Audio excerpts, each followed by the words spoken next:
The breakthrough comes just as Ukraine faces a harsh winter and an erosion of its territory in the face of an ongoing Russian onslaught. After an hours-long meeting of European Union leaders, the German Chancellor delivered the news that Ukraine will be getting an interest-free loan of $105 billion to cover its military and budgetary needs for the next 2 years.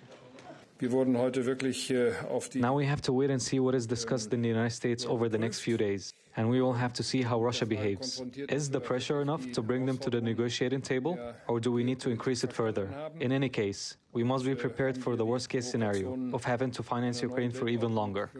Ukraine will only have to repay the EU loan once Russia pays reparations, but that's still a big unknown as ceasefire talks continue and the war heads into its 4th year. There was debate over whether the EU would provide Ukraine with $105 billion through borrowing cash or through using frozen Russian assets.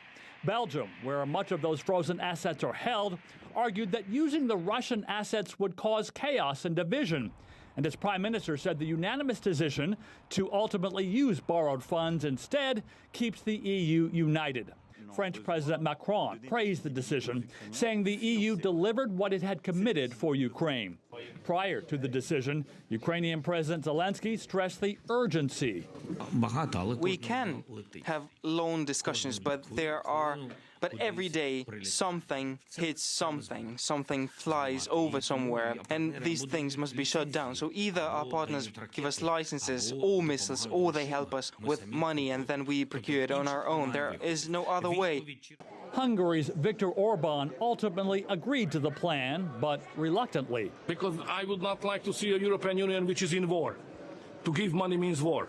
There are more Ukraine peace plan talks scheduled for this weekend in Miami. But in the meantime, with Ukraine due to run out of money early next year, EU bosses felt that failure on the financing plan was not an option.